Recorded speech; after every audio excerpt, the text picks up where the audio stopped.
ನಮಸ್ಕಾರ. ನನ್ನ ಹೆಸರು ಆಶಾ ಹೆಗಡೆ, ಅಂಗನವಾಡಿ ಹಿರೇಹದ್ದ.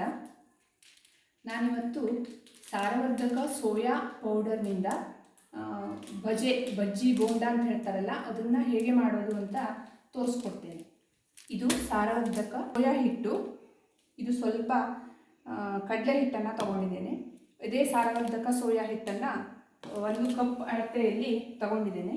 ಇದು 1 ಕಪ್ಪು ಕಡಲೆ ಹಿಟ್ಟು, 1 ಕಪ್ ಸೋಯಾ ಹಿಟ್ಟು, ಸ್ವಲ್ಪ ಈರುಳ್ಳಿ ಹಾಗೂ ಹಸಿಮೆಣಸಿನಕಾಯಿ ಬೇಕಾದರೆ ಹಾಕ್ಕೋಬೋದು, ಇಲ್ಲ ಸ್ಕಿಪ್ ಮಾಡ್ಬೋದು. ಆಮೇಲೆ ಸ್ವಲ್ಪ ಕರಿಬೇವು, ಇದಿಷ್ಟನ್ನು ಹೆಚ್ಚಿಟ್ಕೊಂಡಿದ್ದೇನೆ. ಈಗ ಎಲ್ಲದನ್ನು ಮಿಕ್ಸ್ ಮಾಡೋಣ.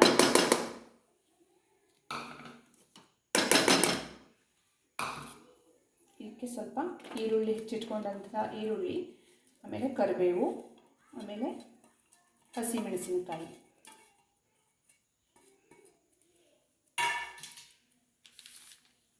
ನಂತರ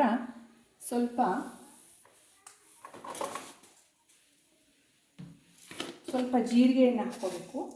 ಇದಕ್ಕೆ ಸ್ವಲ್ಪ ಜೀರಿಗೆ, ಅಂದರೆ ಕಡಲೆ ಹಿಟ್ಟಾಗಿರೋದ್ರಿಂದ ಏನಾದರೂ ಗ್ಯಾಸ್ ಆಗುತ್ತಲ್ಲ, ಹಾಗಾಗಿ ಎಸಿಡಿಟಿ ಪ್ರಾಬ್ಲಮ್ ಇರೋರಿಗೆ ಈ ರೀತಿ ಜೀರಿಗೆಯನ್ನು ಹಾಕ್ಕೋಬೋದು.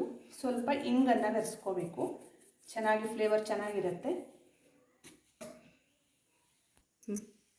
ಇದಕ್ಕೆ ಸ್ವಲ್ಪ ರುಚಿಗೆ ತಕ್ಕಷ್ಟು ಉಪ್ಪನ್ನು ಹಾಕೋಣ.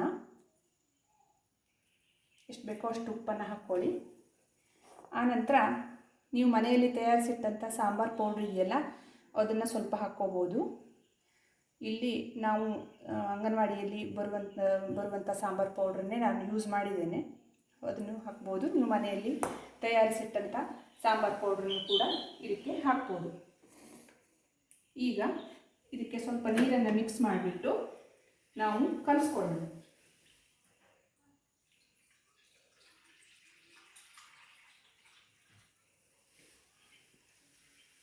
ತುಂಬ ತೆಳ್ಳಗೆ ಕಲಿಸಬಾರದು.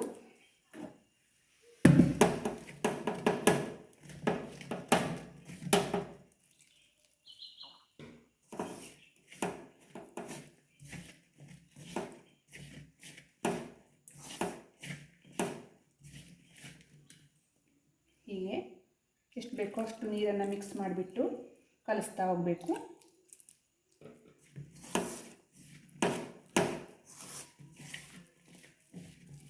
ನೋಡಿ, ಈ ಥರ ತುಂಬ ತೆಳ್ಳಗಾಗ್ಬಿಟ್ರೆ ಎಣ್ಣೆಯಲ್ಲಿ ನಿಲ್ಲೋದಿಲ್ಲ, ಹಾಗಾಗಿ ಸ್ವಲ್ಪ ಗಟ್ಟಿಯಾಗೆ ಕಲಿಸ್ಕೋಬೇಕು. ನಾವು ಬಜ್ಜಿಯನ್ನು ಬಿಡ್ತೇವಲ್ಲ, ಅಷ್ಟು ಹದದಲ್ಲಿ ಕಲಿಸ್ಕೋಬೇಕು. ಇನ್ನೊಂದು ಸ್ವಲ್ಪ ನೀರನ್ನು ಹಾಕ್ಕೊಳ್ಳೋಣ.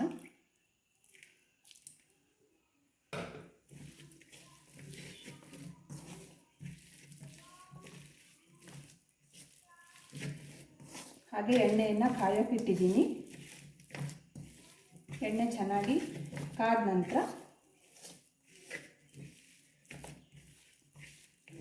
ನೋಡಿ, ಈ ರೀತಿ ಹದದಲ್ಲಿ. ಮತ್ತು ಇದಕ್ಕೆ ಬೇಕಾದರೆ ನೀವು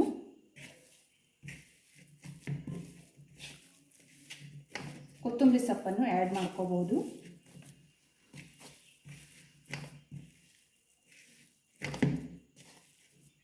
ಕೇವಲ ಸೋಯಾ ಹಿಟ್ಟು ಒಂದೇ ತೊಗೊಂಡ್ರೆ ಅದು ಚೆನ್ನಾಗಿ ಬರಲ್ಲ, ಹಾಗಾಗಿ ಸ್ವಲ್ಪ ಕಡಲೆ ಹಿಟ್ಟನ್ನು ಮಿಕ್ಸ್ ಮಾಡಿದ್ದೀನಿ ನಾನು. ನೋಡಿ, ಈ ರೀತಿ ಹೀಗೆ ಬಿಡ್ಲಿಕ್ಕೆ ಬರಬೇಕು. ನಿಮ್ಮ ಕನ್ಸಿಸ್ಟೆನ್ಸಿ ನೋಡ್ಕೊಳ್ಳಿ, ಸ್ವಲ್ಪ ನೀರು ಬೇಕಾದರೆ ಸೇರಿಸ್ಕೋಬೋದು.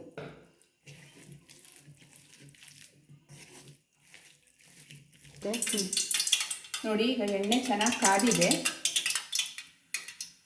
ನಾವೀಗ ಇಲ್ಲಿ ರೆಡಿ ಮಾಡಿ ಇಟ್ಕೊಂಡಿದ್ದೀವಲ್ಲ ಈ ಬಜ್ಜಿಯ ಹಿಟ್ಟನ್ನು, ಇದನ್ನು ಏನು ಮಾಡಬೇಕು ಅಂದರೆ ಸ್ವಲ್ಪ ಹೀಗೆ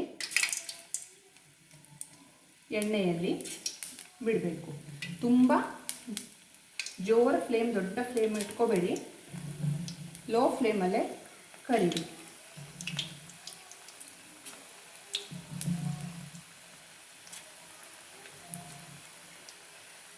ಹೀಗೆ ನಿಮಗೆ ಎಷ್ಟು ದೊಡ್ಡ ಬೇಕೋ ದೊಡ್ಡ, ಸಣ್ಣ ಬೇಕಾದರೆ ಸಣ್ಣಕ್ಕೆ ಬಜ್ಜಿಯನ್ನು ಈ ರೀತಿ ಬಿಡ್ತಾ ಹೋಗಬೇಕು.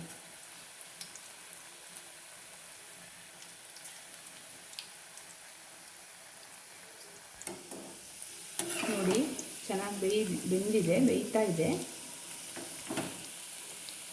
ಹೀಗೆ ಸ್ವಲ್ಪ ಕಂದು ಬಣ್ಣ ಬರುವಷ್ಟು ಹೊತ್ತು ಇದೇ ರೀತಿ ಕೈ ಆಡಿಸ್ತಾ ಇರಬೇಕು.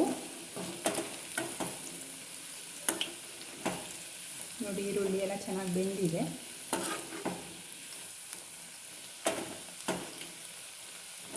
ಹೀಗೆ ಕಂದು ಬಣ್ಣ ಬರುವಷ್ಟು ಹೊತ್ತು ನಾವು ಕೈ ಆಡಿಸ್ತಾ ಇರಬೇಕು.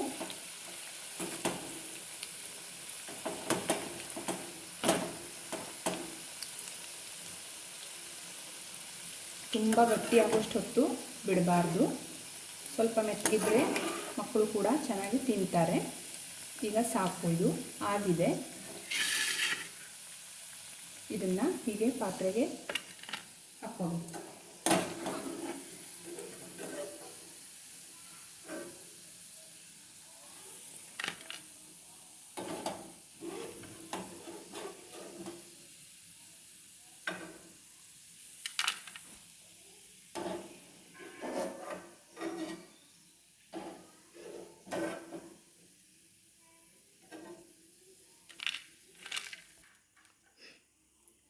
ನೋಡಿ, ಸೋಯಾ ಹಿಟ್ಟಿನಿಂದ ನಾನು ಬಜೆಯನ್ನು ಮಾಡಿದ್ದೇನೆ.